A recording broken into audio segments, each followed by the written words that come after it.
ചേട്ടാ, കഴിഞ്ഞ ദിവസം ചേട്ടൻ കൂടി പങ്കെടുത്ത ഒരു ചർച്ച കണ്ടു. അതിനകത്ത് ഈഡിപ്പസ് കോംപ്ലക്സ് അല്ലെ, ഒരു CPM-ന്റെ ഒരു വ്യക്തി എന്ന് പറയുന്നതാണ്, ഡോക്ടർ ജയരാജൻ എന്നാണ് തോന്നുന്നു പേര്. അപ്പോൾ ഈ മാതാ അമൃതാനന്ദമയി ദേവിയുമായിട്ട് കണക്ട് ചെയ്തിട്ട് ഇങ്ങനെയൊക്കെ പറയുക എന്ന് പറയുന്നത് CPM-ന്റെ ഇരട്ടത്താപ്പിന്റെ മറ്റൊരു പുതിയ ഉദാഹരണം, അങ്ങനെയല്ലേ നമ്മൾ വിശേഷിപ്പിക്കുക? അതെ, കഴിഞ്ഞ ദിവസം മാതാ അമൃതാനന്ദമയി ദേവിയെ നമ്മുടെ കേരള സർക്കാരിന് വേണ്ടി സാംസ്കാരിക മന്ത്രി സജി ചെറിയാൻ പോയി ഒരു ആദരവൊക്കെ സമർപ്പിച്ചു. അതിനുശേഷം കേരളത്തിൽ കത്തി നിൽക്കുകയാണ് വിഷയം.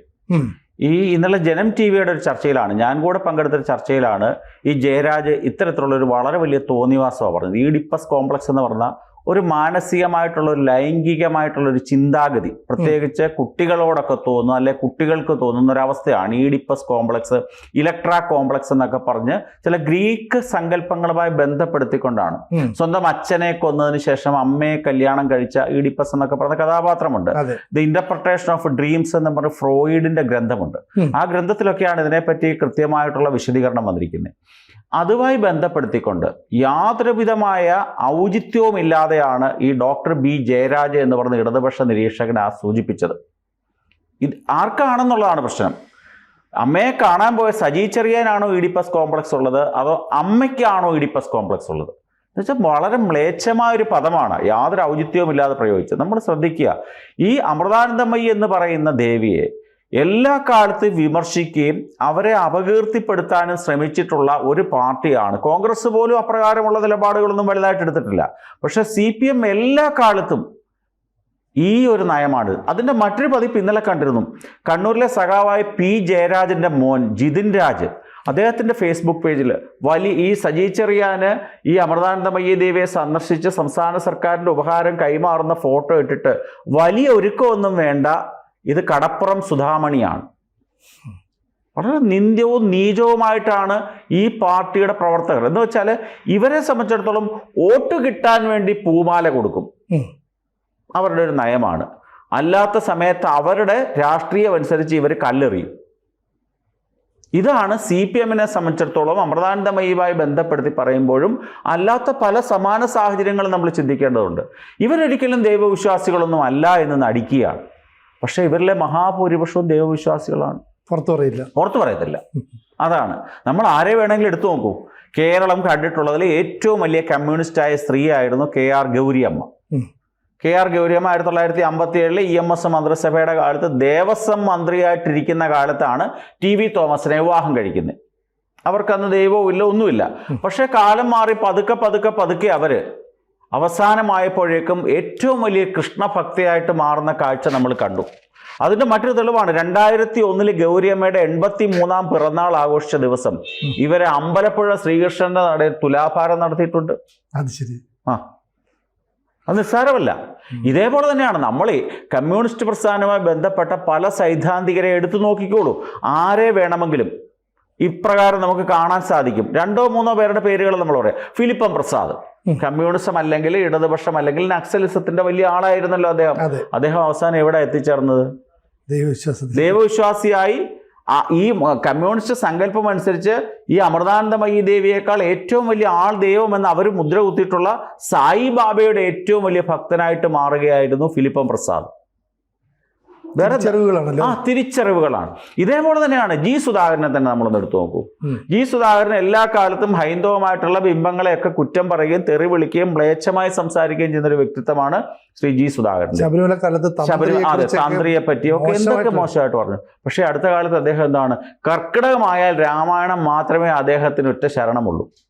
അതിനെപ്പറ്റി മാത്രമാണ് അദ്ദേഹം പറയുന്നത്. അതുപോലെ തന്നെ നമ്മൾ ശ്രദ്ധിക്കൂ, ഈ കോടിയേരി ബാലകൃഷ്ണന്റെ ഭാര്യയും ഒക്കെ കൂടെ പോയി പൂമൂടൽ നടത്തി, കാടാമ്പുഴ പോയി മുട്ടറക്കൽ നടത്തി. ഈ കഴിഞ്ഞ കുറച്ച് നാളിന് മുമ്പ് തന്നെ നമ്മുടെ മുഖ്യമന്ത്രിയുടെ ഭാര്യയും മകളോട് തമിഴ്നാട്ടിലെ ക്ഷേത്രങ്ങൾ സന്ദർശിച്ച വാർത്തയും കേരളത്തിലെ മാധ്യമങ്ങളിൽ വന്നതാണ്. ഇതാണ് ഇവരുടെ നയം.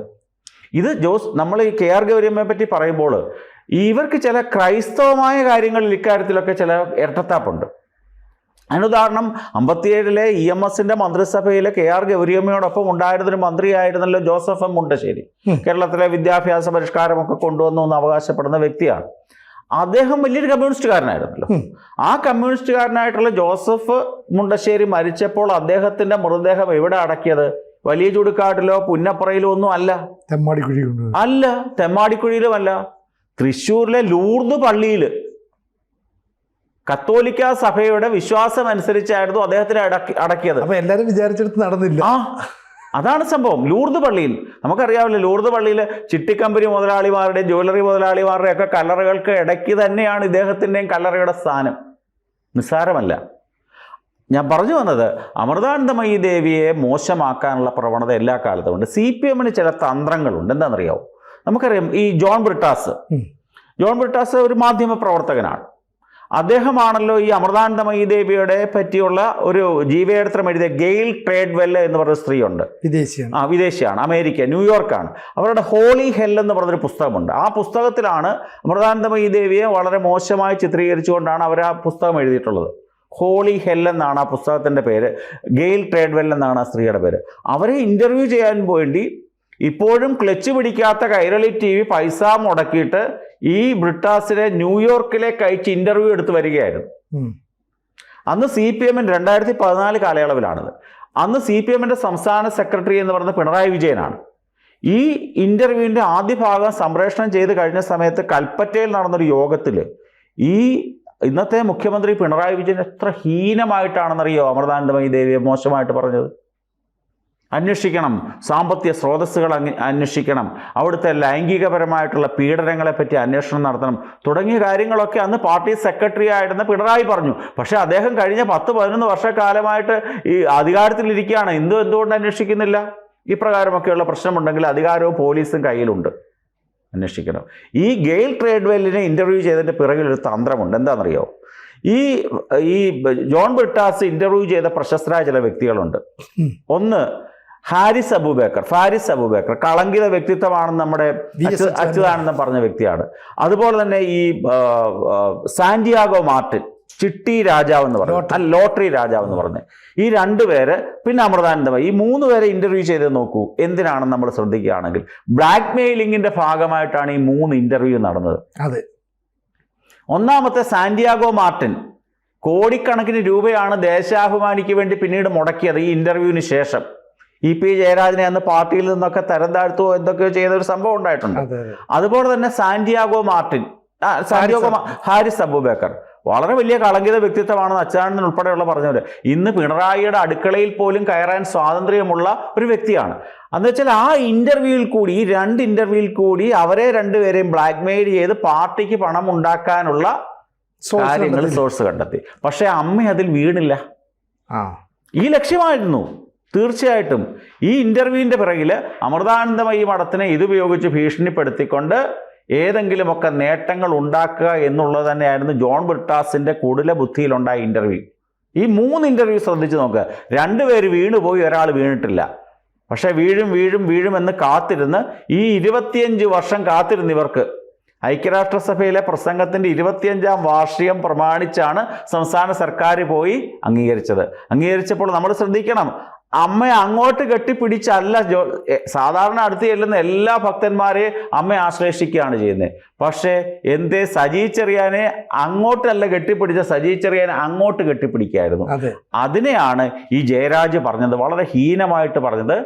ഈ ഈഡിപ്പസ് കോംപ്ലക്സ് ആണ് അമൃതാനന്ദമയി ദേവി എന്ന് വെച്ചാൽ ഒരു പ്രത്യേകമായ ലൈംഗിക വികാരമുള്ള സ്ത്രീയാണ് എന്ന് വളരെ വലിയൊരു തോന്നിവാസം തന്നെയാണ് ഈ ജയരാജ് എന്ന് പറഞ്ഞ ഇടതുപക്ഷ നിരീക്ഷകൻ ഈ ഒരു കാര്യത്തിൽ അവലംബിച്ച നയം. ഇപ്പം ശരിക്കും പറയുന്നത് EMSന്റെ കാലഘട്ടം മുതൽ ഈ CPM എന്ന് പറയുന്ന ഒരു ഹിന്ദു പാർട്ടിയാണെന്നുള്ള ഒരു പ്രതീതി ജനിപ്പിക്കാൻ അയാൾ EMS പരമാവധി ശ്രമിച്ചിരുന്നു. പക്ഷെ പിന്നീട് വന്നപ്പോൾ ഈ മുസ്ലിം പ്രീണനം നടത്തിയിട്ട് CPM-ന് കൂടുതൽ വോട്ടിൽ നേടാനായിട്ട് ശ്രമിച്ചു. പക്ഷേ ശബരിമല പ്രക്ഷോഭകാലത്തും അതിനുശേഷം ഇത്തവണ നടന്ന ലോക്സഭാ തെരഞ്ഞെടുപ്പിൽ ഈ മുസ്ലിം ജനവിഭാഗം പൂർണ്ണമായിട്ടും CPM-നെ കൈവിട്ടു, UDF-നെ ആശ്ലേഷിച്ചു. ഇത് മനസ്സിലാക്കിക്കൊണ്ടാണ് ഇപ്പോൾ ഒരു അയ്യപ്പ സംഗമം നടത്തുന്നു. ഇപ്പുറത്തേക്ക് മാതാ അമൃതാനന്ദമയി ദേവിയുടെ ബർത്ത്ഡേ ചടങ്ങിൽ സർക്കാരിൻ്റെ അതിഥിയായിട്ട് ചെല്ലുന്നു. ഇതൊക്കെ കാപട്യമാണെന്ന് നമ്മുടെ ഹിന്ദു ജനത തിരിച്ചറിയില്ലേ? 1900 ആദ്യത്തെ EMS മന്ത്രിസഭ തന്നെ അധികാരത്തിലേറത് ഈ ശബരിമലയെ വിറ്റുകൊണ്ടാണ്. ശബരിമലയിലെ തീവപ്പ് കേസുമായി ബന്ധപ്പെട്ട അന്വേഷണ കമ്മീഷന്റെ റിപ്പോർട്ട് നിയമസഭയുടെ മുമ്പാകെ അവതരിപ്പിക്കും എന്ന് പറഞ്ഞുകൊണ്ടാണ് അന്ന് ഹിന്ദുവിൻ്റെ വോട്ട് നേടിയത്. ഹിന്ദുക്കളൊക്കെ സാധാരണ പാവങ്ങളാണ്, ഇവർ പറയുന്ന തന്ത്രങ്ങളിലൊക്കെ പെട്ടുപോകും. പക്ഷേ കഴിഞ്ഞ പാർലമെൻറ്റ് തെരഞ്ഞെടുപ്പ് വരെ നമ്മൾ നോക്കണം. കഴിഞ്ഞ പാർലമെൻറ്റ് തെരഞ്ഞെടുപ്പ് വരെ കേരളത്തിലെ ഹിന്ദുവിൻ്റെ വോട്ടായിരുന്നില്ല പ്രത്യേകിച്ച് CPM ലക്ഷ്യം വെച്ചത്. ഹിന്ദുവിൻ്റെ വോട്ട് ഞങ്ങളുടെ FD ആണ്.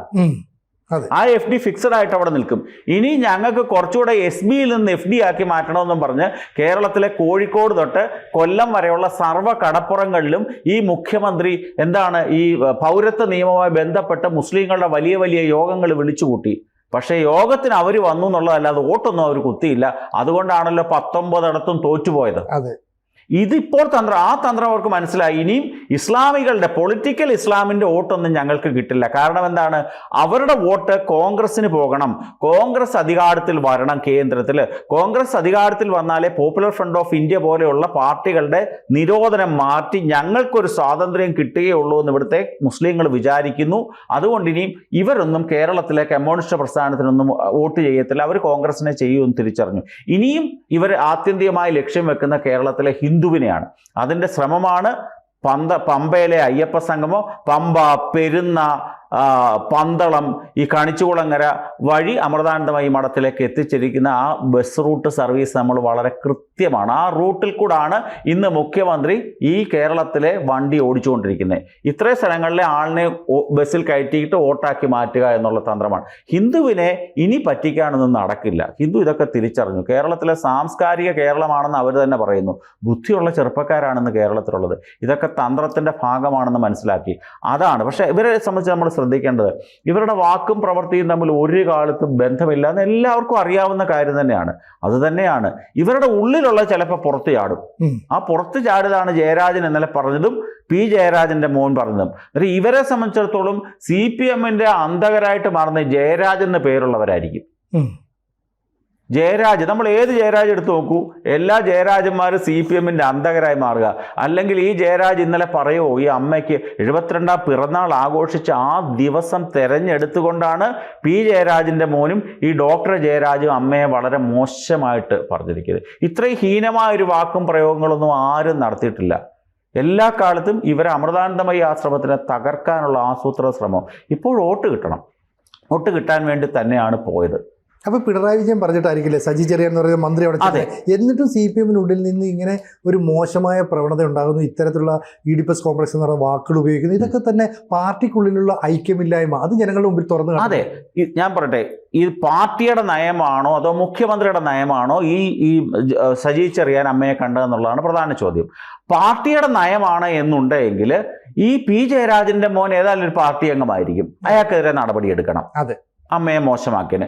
ജയരാജും എന്തായാലും CPM സഹയാത്രി എന്ന് TV ചർച്ചയെ കാണിച്ചാൽ അയാളും പാർട്ടി മെമ്പറായിരിക്കും, അയാൾക്കെതിരെ നടപടിയെടുക്കണം. ഇനിയും പങ്കെടുക്കരുത്. പാർട്ടിയുടെ നയമാണെങ്കിൽ അങ്ങനെ ചർച്ച എടുക്കണം.